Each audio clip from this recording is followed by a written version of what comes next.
Well, it was only a year ago that we saw the Gen 7 Madone redefining sexy and badass in the road bike market. Well, today we're going to talk about the Gen 8. Let's get on topic.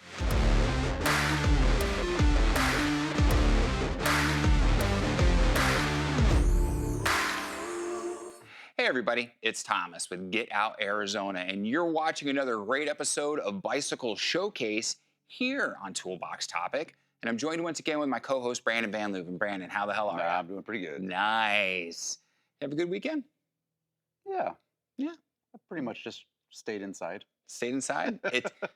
It's been ridiculously hot here in Arizona, and some would say it's summertime. It's supposed to be ridiculously hot, but that heat came on quick. It did. And a little bit too soon. And So Euro Cup soccer is on, so three soccer games on a Sunday, and your day's shot. wow, there you go. I don't watch soccer because I think the only man's sport is hockey, but I digress.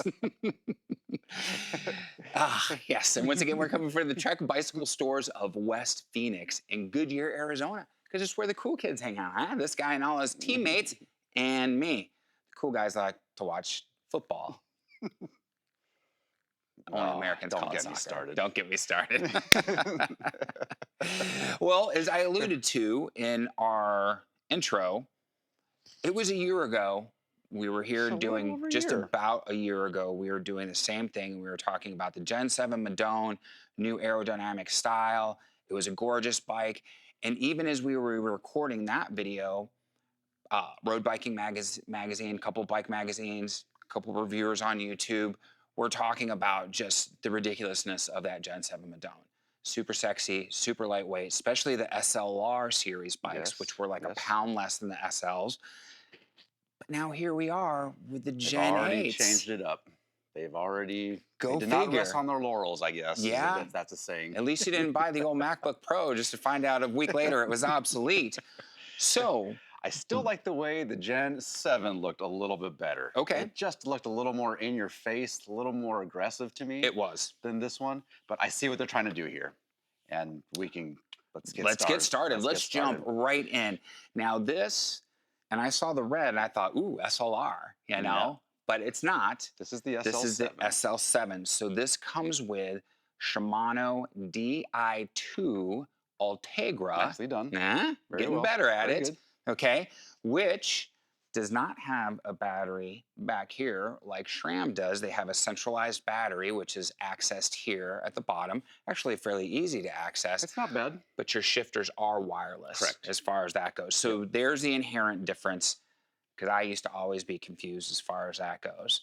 So now, Brandon, I've run out of talent as far as talking about this bike, so take it away.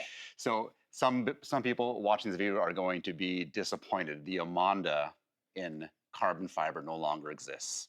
If the Amonda carbon SL SLR and the Madone SL SLRs had a kid, this is their child. This is their love child. child. They were married. Okay. So this is a combination. What Trek is trying to do is make a combination of the two, and I think it came out of R&D while they were trying to improve on the Madone. Okay. They're saying, well, crap, we can get this thing feeling like an Amonda, but as aero as a Madone, so we can kind of kill two birds here. And this is kind of where this guy came from. So we've actually seen a change in geometry then again for this one, because the Gen 7... Geometry is almost exactly like the Madone. Okay, so if it's exactly like the Gen 7 Madone, what makes this feel more like an Amonda? Because the Amonda has a different... I mean, when I ride the two, it's different. Okay. It's a lighter weight bike, so it should feel snappier. Okay. Because of that. And when they say lighter weight, when we're talking about the SLs, if I compare this SL Madone to last year's Gen 7 SL Madone, the difference is maybe only 0.2 of a pound. Okay. It's very, very slight. I'll see if I can actually get that, because I know you guys are going to want. But it is gains. Yeah. It is a lighter frame. You can't say that. Whether we can really force the issue or not, it's negligible. Right. But what we do have now is simplifying the lineup. Okay. Now we don't have to compare the Amonda and the Madone and make someone choose between the two.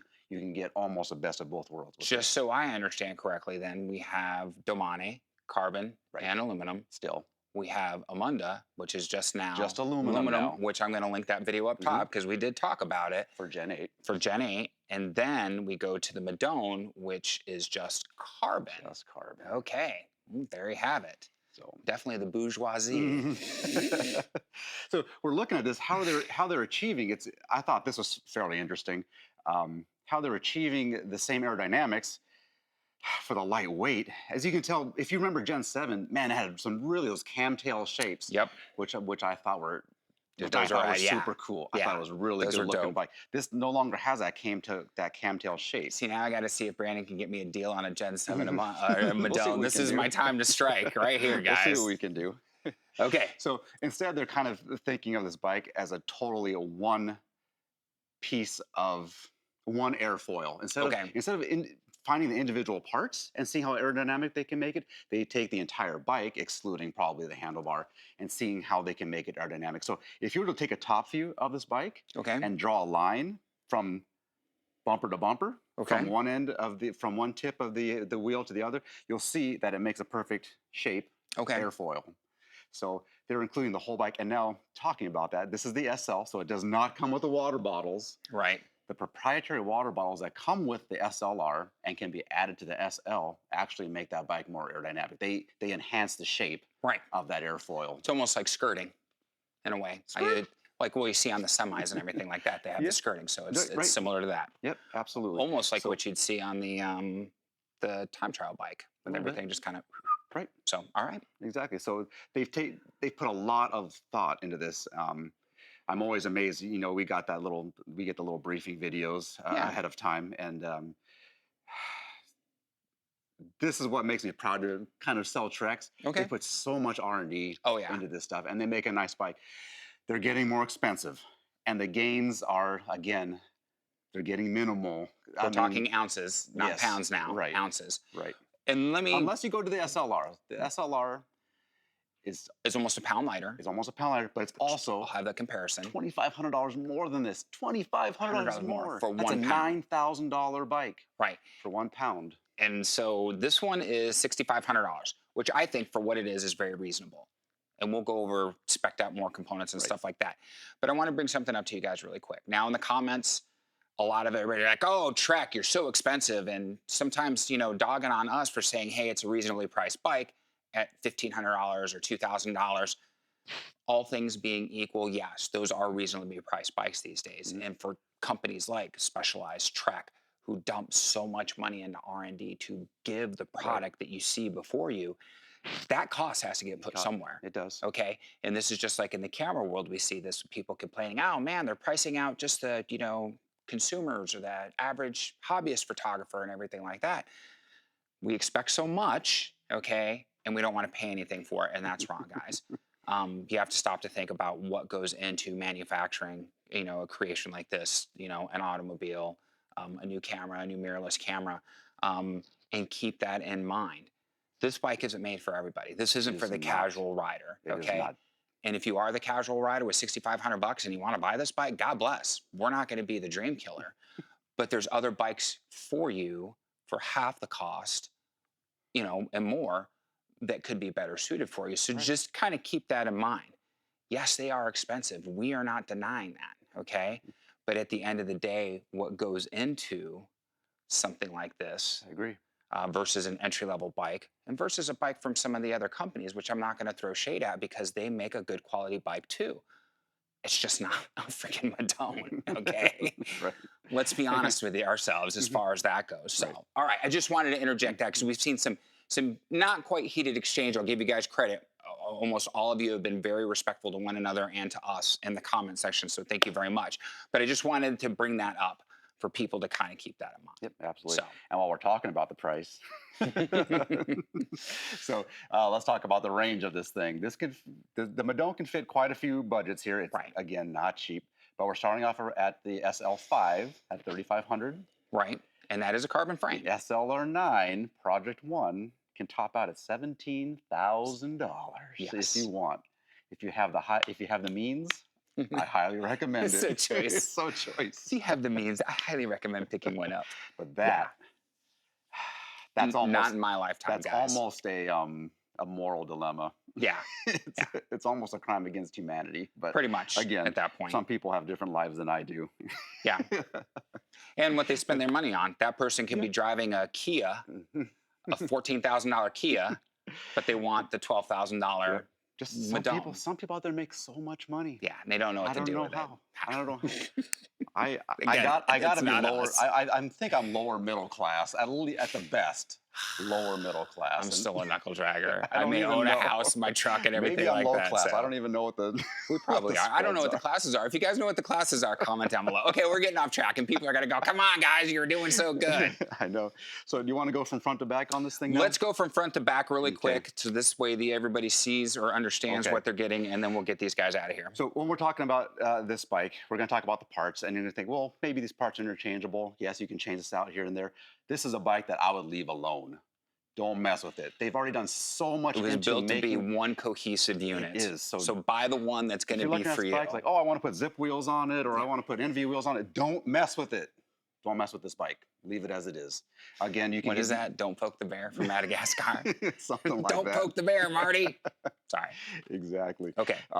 So starting from front to back, we got these nice ALS carbon rims. Again, seamless with the aerodynamics of the bike. Yep. The R3s, Arizona, they're a hard case light tire. They should be okay. They are tubeless. Tubeless? Out of the box, so you will be tubeless. Tubeless, which means you're not bike Amish. As you stated before, we are Ultegra Di2 from Right. front to back, the entire set. So there's your shifters. They do have a rather appealing handlebar on this bike. They do, but I've seen the one piece. That you'll that get on the is- SLR. Right, but you can put the one piece on this. You can. Yes, and you that can. one piece, oh, Yep, it is Mamma sexy. mia. So what I like about this setup, it's not bad looking. The stem's Right. still a little bulbous looking and clunky to me. Yeah. But they are now have the headsets that they have now are interchangeable to make putting the RSL combined combo onto this bike if you A wish. little easier. Now where this suits me is, man, it's not integrated, it's not as sexy, but it's more practical. Right. You can change if you need to get your widths changed, if you need to get the lengths changed, it's much more practical than buying a $700 proprietary combination. And if you're going to do that, make sure you are very sure about your width and the length of stem. Right. Because Which goes back to once you getting a do fitting, that, which we'll yeah, talk about. we'll talk about that. Yeah, Right. that's another video. So a more practical headset, not quite as sexy, but I do like the bar on there. We do have about a 3 centimeter flare on these. I'm still back and forth about the flare. I don't know. I see a lot of road bikes taking that cue from gravel bikes. I wouldn't want it on my road bike, but I am on Brittany. I like that flare, and for me, that flare actually is not quite aggressive enough. But again, a conversation for another video. I guess I'm so used to zero flare, right? And okay, that's okay. Yep. Time goes on. Okay. So you have on this one, SL will give you a 500 series OCLV carbon frame. Right. When you go to SLR, you're going to get 900 series, which is where most of your weight savings is going to come from. Again, the component spec on the SLR is going to be a little bit nicer, but mainly the thing is the components saving weight, but the big thing is that 900 series carbon. So they're using less material for the same amount of strength. Right. We don't necessarily have a seat post, but it's not a seat mast. So we got a little bit there. Again, with ISOFlow, which came out last year on the Gen 7. So ISOFlow does a couple of things. It's supposed to give you a low pressure. You got high pressure where the rider is sitting and getting air resistance. It's supposed to suck it out the back. You take that for what you will. Voodoo magic. But the nice thing is here we've eliminated ISO speed decoupler, which I'm happy about. It's also weight savings. Using this truss system on there, we're saving weight. We're decreasing the amount of maintenance on the bike. Right. And if you look at the videos that are going to come out pretty soon, there's a pretty cool one where they got this motor moving this thing back and forth. The damn thing works. Yeah. It absolutely works. It does. Again, R&D, that development. It was nice for me to see an ISO speed decoupler because I saw the bearing. I could, I could actually see it move. This one is a little more passive, I guess, but it does actually work. You can see it going on the videos. Similar to the flex we see on the Pro Caliber. Super Caliber. The Super Caliber. Yes. On those. So you're get that little bit of a flex. So you're right. Again, we got the Ultegra Di2 shifting. Interesting thing. Oh yeah, so let's talk about that seat mast. Since we don't have a seat post, we had to put the battery somewhere. Right. So the battery for your derailleurs is now hidden in the down tube Right there. behind this inspection plate. Okay. So that can be removed down there. Yep. And it's actually fairly easy to do, guys. I've already taken that off twice, and I'm willing to bet that once you remove it a couple times, you should be able to do it without looking at it. So, but another one of those and things. You shouldn't have to go in there very often either. No, the battery actually stays charged for quite some time. Right. And if you want, you can order this bike with SRAM access. Sure. You don't have to do you go Project Shimano. One, you can do, except for Campanolo, you can do whatever you want. Right. I mean, who would put Campanella on their bike? It's not 1986. So interesting thing about this bike. Okay. It is a 5034 on the front. Okay. Really? And the low gear on the back is a 34 as well. Huh. That's a 1-to-1. I don't know where people are riding. Maybe that's a very low gear. Yeah. That looks like the gear that I had on my mountain bikes in the 90s, a 34 in the back. So it's an interesting combination. To me, I think at this level, give me a standard chainring set. Right. If you can't push it, I'm about to say something like a dick though, but if you can't push it, don't get this bike. Right. Again, this bike's for a specific rider. And if you have the money and you're a casual rider and everything like that, God bless, and you can change what you need to change. But this is definitely geared for a specific rider, you know. Sure. And it used to be like what a 5243 used to be. Push, a 5336. Yeah, you know, as far as that goes, you would think. Or give me that low gear and give me a standard on the front. I don't know. Yeah, pick your poison at that point. But that's really odd choice. It could be that the demand. Again, we live in Arizona, but even when I lived in California on the coast, where there were some pretty serious, significant hills. 28 with the standard in the front, was plenty. Yep. Was plenty low gearing for me. But you know, we'll see. Brandon's not fluffy either. We're not carrying around the extra. It's the extra tube.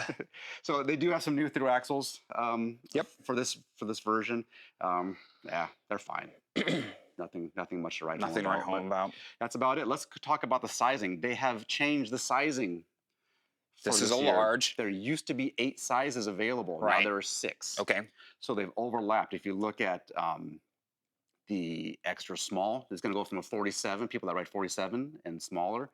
And then you're going to get the 52, 54, 56, and sorry, I might screw this up. 54 and 56 have now been combined to medium. We are now going to extra small to extra large on these instead of using the centimeter system. I would still get a large. Which I don't appreciate. Yeah. I like that specificity of the centimeters in here. So now we're using small extra. And that's actually a word, my friends. Large. Usually he makes up words, but that's actually a word. So, So you get large, which is going to do your 58s and 60s, and then you have extra large, which accommodates 60 and above. Okay. So it's a little goofy now, and I may have got that screwed up, but there is some overlap now between 2 sizes, right at the medium and the large. Yeah. And there's going to be, because there's going to be those people that maybe have longer legs but a shorter torso. Right. So the large is going to fit them better than the medium. Right. Just know that the sizing has changed drastically. Yes. And so if you're in the market for one, consult with your dealer and make sure you get that right. Okay. Good deal as far as that goes. Is there anything else we need to add about this bike before we go? I have not ridden this one yet. Okay. I don't know if they can truly make this bike feel like what my Madone SLR9 felt like in the group and how my Amanda SLR8 felt out of the corner and climbing, then this thing is going to be... You had an SLR9? I had a pretty tits bike. Man. Race Shop Limited SLR9. That thing was amazing. So if they can truly make this bike feel like that, then we really have something very, very special here and probably worth every penny. Yeah, absolutely, absolutely. And I wouldn't put it past them because of the R&D. And again, Specialized, another company that it spends an exorbitant amount of money in R&D, but that finished product is something to behold for sure. And I stress before we go, this bike is not for everybody. The price isn't for everybody. The way it rides isn't for everybody. Hell, as much as I'm drooling over this bike, the Madone, I need to be on that checkpoint over there. And I love my checkpoint Brittany too. So, but I mean, just for the couple guys I know that road bike that want me to start road biking with them, they're doing 30 to 40, 45 mile ride. I think, oh man, this thing would just hair it up. Oh yeah, for sure. Yeah, You'd be surprised how many fits we do. People buy Madones, Amandas, SLRs. You do a fit. Wow, that fits just like after the fit is done. Yeah. We've essentially turned it into a Damani. A Damani, yeah. As far as the fit is concerned, not the way the bike rides or anything like that. A lightweight Damani. So take that into consideration as well. Absolutely, absolutely. So, all right, my friends, subscribe, bell notification icon. Helps out the channel, helps out the video, and we appreciate it immensely. There's going to be some links down below. Trek Bicycle Stores of West Phoenix is the first link and the most important one. If you have any questions about today's video, the bike, any of our other videos, follow the link, talk to Brandon or one of his crew. Remember, I don't actually work here, okay? And they'll be happy to help you out with anything that you need. I know, that's what it's like. I don't work here, guys. You know, I'm not sponsored by Trek. I get nothing. Nothing. But yeah, definitely check them out. Instagram, Facebook, TikTok, the devil's work, our social media, but it's important. Follow us, show us some love. Keep up on the day-to-day events and get out of Arizona. Group rides, group hike. It's a lot of fun, my friends, seriously. And if you're a photographer, we put the photo walks for Photo Forum on there too. Come out and have a good time with us. Affiliate links, they help out. Park passes, gas money, coffee money is the other trifecta we love so much. So by following one of those links below and making a qualified purchase, you won't be charged anything additional, but we get a little something extra, and every little bit helps, especially now because we've just realized we're actually low class. I think we're low class. I think we're low class too. Yeah, so as far as that goes. Not only economically, but... You're right, we're definitely lowbrow as far as that goes. So, all right, my friends, we couldn't thank you enough for your support, for sticking with us for, 3 years now? We're coming up into our 4th year. It's been amazing to share the adventures, to share these bike showcases, the toolbox topics with you and everything like that. We wouldn't have it any other way. So at this point, we have to say, be kind to yourself and others, be amazing stewards out on that trail, and we have to ask, what are you waiting for? Get out, Arizona. Yeah, that's right, my friends. And we'll see you on that next adventure. Take care, everybody. Have an amazing week. Brandon, we'll see you next week, buddy. Hasta la vista, baby.